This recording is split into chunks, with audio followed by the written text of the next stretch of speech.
রাত্রে মরণকে নিমন্ত্রণ করতে যাচ্ছিস বুঝি? বুড়ির চোখ দেখেছো? ওর চোখের মনি নেই কাকা। কাকা খা। উত্তরে হাওয়া যখন শালবনী গ্রামের বড় অশ্বত্থ গাছের শুকনো পাতাগুলোকে নিয়ে শব্দ করে খেলা করছিল, তখন গ্রামের চণ্ডীমণ্ডপে আগুনের চারপাশে গোল হয়ে বসেছিলেন মৃগাঙ্ক শেখর, হারু কাকা, মুখলেস আর রঞ্জিত। আগুনের শিখাগুলো বাতাসে কাঁপছে, যেন কোনো এক অদৃশ্য শক্তি তাদের ফুঁ দিয়ে নেভাতে চাইছে। মৃগাঙ্ক শেখর গম্ভীর গলায়, জানিস হারু, আজ থেকে 55 বছর আগে ঠিক এইরকম কুয়াশার রাত্রে প্রতাপগড় রাজবাড়ি থেকে সানাইয়ের শব্দ ভেসে এসেছিল। পরদিন সকালে দেখা গেল যারা ওই সানাইয়ের শব্দ শুনে ওইদিকে গেছিল তাদের কারোর আর হদিশ নেই।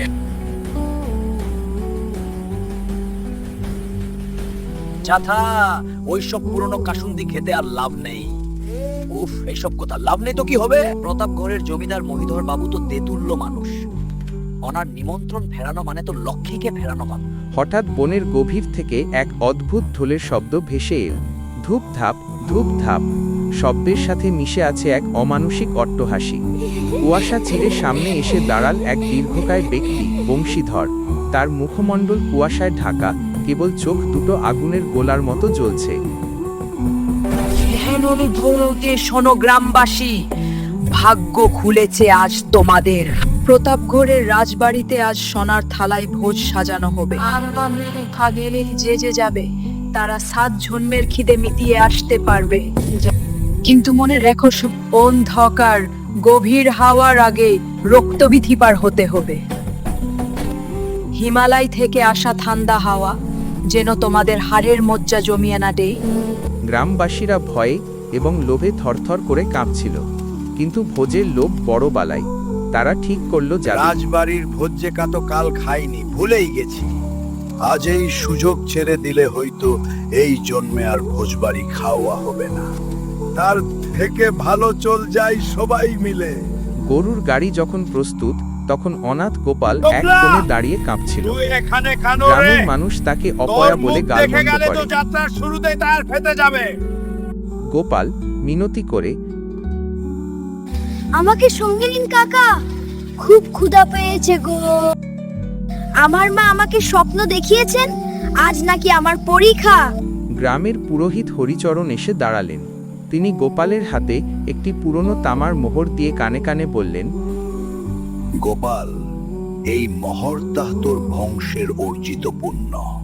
আজ যখন সব আলো নিভে যাবে, তখন এই তামার তেজ হবে তোর একমাত্র ধ্রুবতারা। সাবধান থাকিস বাপ।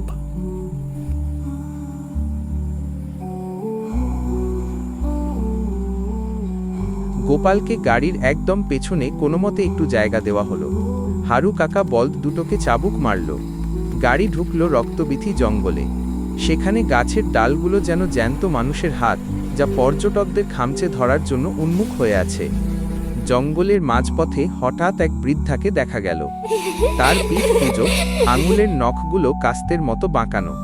বৃদ্ধা বিদ্রূপের সুরে, এত রাত্রে মরণকে নিমন্ত্রণ করতে যাচ্ছিস বুঝি?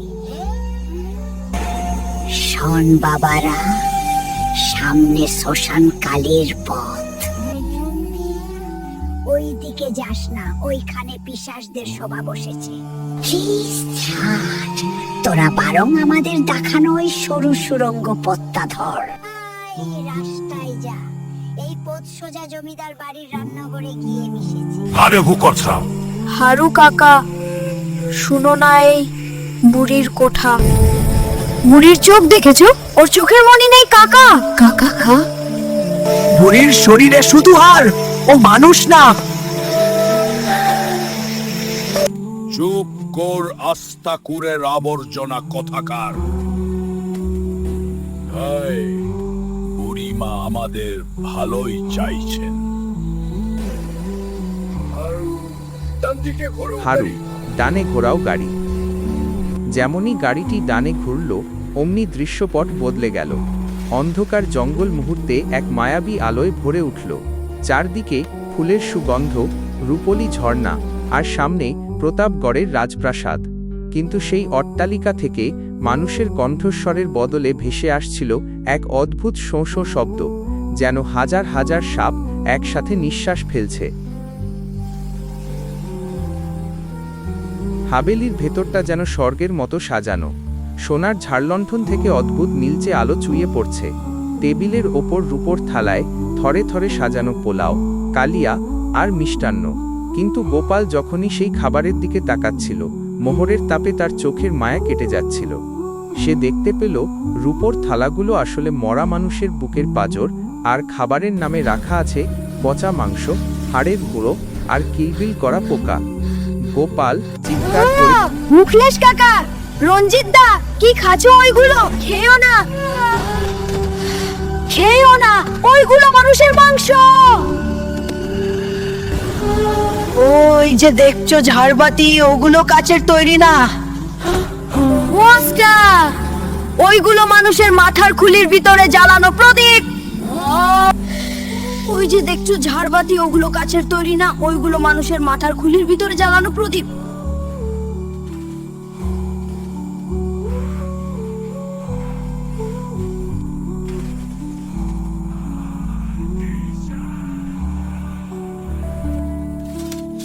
তুই এইসব বুঝবি না বয়া কথাকার, তুইও খাতা হলে বুঝবি।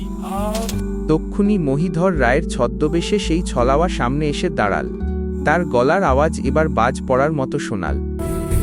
খেয়ে নাও, খেয়ে নাও, পেট ভরে খেয়ে নাও,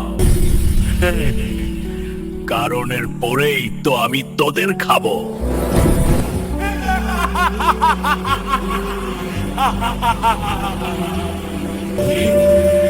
তোদের রক্তে আজ আমার বহু বছরের তৃষ্ণা মিটবে।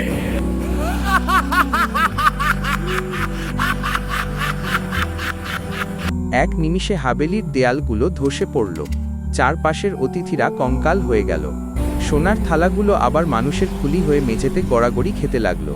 ছলাওয়া তার আসল রূপ ধরল। 10 ফুট লম্বা এক ছায়ামূর্তি, যার মুখ নেই, কেবল একটা বিশাল হাঁ করা গর্ত।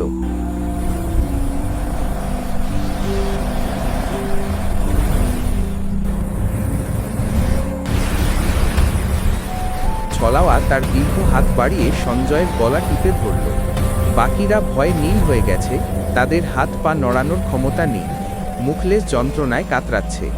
ছলাওয়া গোপালের দিকে তাকিয়ে, তোর হাতের ওই মোহর আমাকে জালে পুড়িয়ে দিচ্ছে রে ছকরা, ওইটা ফেলে দে, না হলে তোর চোখের সামনে আগে আগে সব কথাকে চিরে খেয়ে ফেলবো।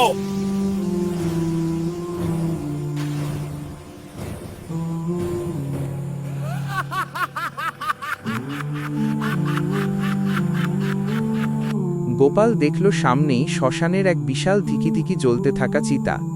সে বুঝতে পারল এই ছলাওয়ার আত্মা ওই চিতায় লুকিয়ে রাখা কিছু হাড়ের মধ্যে আটকা পড়ে আছে। গোপাল তেজস্বী কণ্ঠে, শক্তিটা!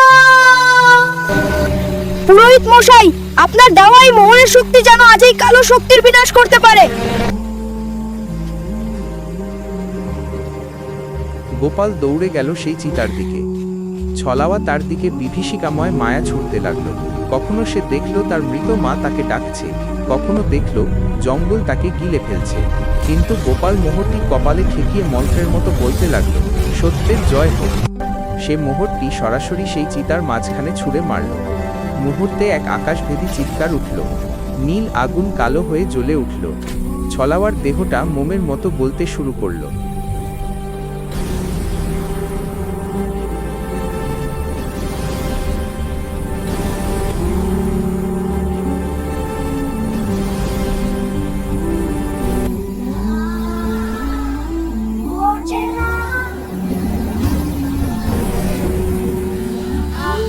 হাজার হাজার বছরের তপস্যা আবার শেষ হয়ে গেল। তুই কে? তুই কে? আমি সে অনাথ যাকে তোরা তুচ্ছ ভাবছিলি, কিন্তু আজ আমি তোদের জম।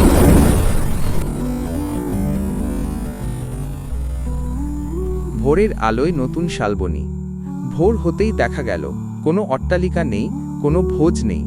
গ্রামবাসীরা সবাই রক্তবীথি জঙ্গলের এক পরিত্যক্ত শ্মশানে কাদার মধ্যে পড়ে আছে। সবার শরীর থেকে রক্ত ঝরছে, যেন কেউ আঁচড়ে দিয়েছে। মুখলেস চোখ খুলে দেখল গোপাল তার পাশে বসে হাঁপাচ্ছে। তার হাতে মোহরটি নেই, সেটি পুড়ে ছাই হয়ে গেছে, কিন্তু সবার প্রাণ বেঁচে গেছে। মৃগাঙ্ক শেখর গদগদ স্বরে,